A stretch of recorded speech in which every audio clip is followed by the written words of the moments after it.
President Bashar al-Assad sent a letter to President Jose Daniel Ortega of Nicaragua. Dr. Faisal Mekdad, Vice Foreign Minister, delivered the letter through Mr. Miguel Escoto, Advisor for Political Affairs authorized by President Ortega.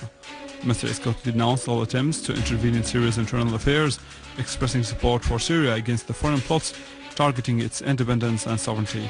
He expressed readiness to assist Syria to confront these plots. Mr. Mekdad expressed Syria's gratitude for Nicaragua's noble attitude and defense of the just Arab causes. Units of the Syrian Arab Armed Forces continued their national task of chasing the terrorists of Al-Qaeda who commit crimes of murder, sabotage and looting. They destroyed the equipment of these terrorists in Daraya, Hajera and Adhiyabiya in Damascus countryside. A unit of our armed forces clashed with the terrorist group and killed a number of terrorists in Daraya.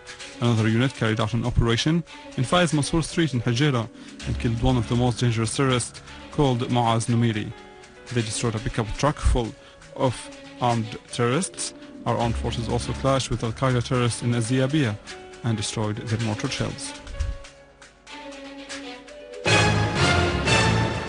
In Aleppo, a unit of our Syrian Arab Army clashed with a terrorist group affiliated to Al-Qaeda at Al-Baqara crossing near Al-Kindi hospital. Many terrorists were killed in the clashes and many others were injured, as 4 vehicles equipped with Dushka machine guns were destroyed, as well as a car full of terrorists and ammunition. Among the terrorists killed were Abdullah Ramadan Al-Jassim, Hussein Ali Farraj and others. A unit of the Syrian Arab Armed Forces targeted an armed terrorist group in El Tahoun Square in Mahambel town in the countryside of Idlib, inflicting heavy losses upon its members. An official source said that the operation resulted in the killing of a number of Jabhat al-Nusra terrorists, in addition to destroying their weapons and ammunition. The source added that an explosive device blew up as a terrorist was trying to plant it near Al-Mastoumi town in Idlib, Ariha Road, and led to his immediate death, in addition to causing some damage to the passing cars. Meanwhile, 7 terrorists were killed, while others injured during a clash between 2 terrorist groups, which disputed over driving and dividing the loot in Khan Sheikhoun city in the countryside of Idlib. An army unit clashed with Al-Qaeda affiliated terrorists in Bab Qibli neighborhood in Hama, killing a number of them. One of the most dangerous terrorists, Muhammad Baha Aloush, was identified among the dead. Meanwhile, the engineering units dismantled an explosive device planted by terrorists near the trade school in Bab Qibli neighborhood. A source in the city said that units dismantled the 40-kilogram explosive device which was planted on the road near the school. In Der'a, Syrian Arab Army units seized about 197,000 narcotic pills of Captagon drugs.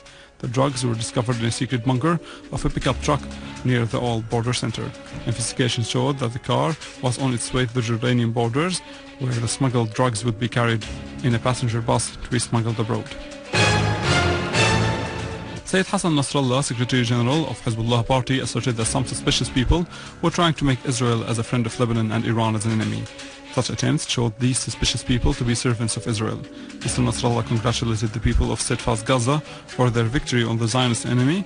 He considered this as a victory for the blood of martyrs against the source of aggression. He asserted that the cause of Palestine remained the cause of all honest Arabs, calling to supporting Gaza with money and weapons to assist the valiant resistance. He wondered if Israel would bear the fall of thousands of rockets on Tel Aviv and elsewhere in Israel if it attacked Lebanon. Mr. Nasrallah called for supporting the Syrian people whose very existence is threatened. The National Kurdish Movement for Peaceful Change affirmed that it is part and parcel of the Syrian people. In a statement, the movement stressed that it was confident that Erdogan's government was responsible for facilitating the entry of gunmen to Ras Al Ain area and to launch aggression against it. The movement said that Erdogan's government offered weapons and cars to the gunmen in cooperation with some Western intelligence organs. The statement also stressed that Erdogan's government also facilitated the entry of gunmen to the Syrian area to facilitate their entry to Al-Qamishli. The movement concluded by saying that Al-Hasaka city, with all its components, will remain united against the Ottoman invasion. The Syrian Community and Foreign Activities and activists in Mannheim city in Germany organized a huge mass rally under the motto, "Get your hands off Syria." The event was organized for solidarity with the Syrian people in the face of the global war waged against Syria to undermine its security and stability. Participants in the rally raised the Syrian flags and banners appreciating the heroism of the Syrian Arab Army facing terrorism. They condemned foreign interference in Syria's internal affairs and the Western conspiracy against Syria. They also called for immediate stop for sending weapons and terrorists into Syria. Sit-ins and demonstrations continued in Egypt protesting the constitutional declaration issued by President Morsi. 35 parties and political forces issued a statement calling for the Egyptian people for mass gatherings next Tuesday to head towards Tahrir Square to overthrow the constitutional declaration in addition to other demands. Meanwhile, the Egyptian Judges Club announced partial suspension of most courts' work in the country in protest of Morsi's latest decisions. An official source at the Ministry of Interior said that security forces arrested 267 people, while in Alexandria, clashes erupted between lawyers belonging to Muslim Brotherhood movement and their colleagues who oppose the constitutional declaration.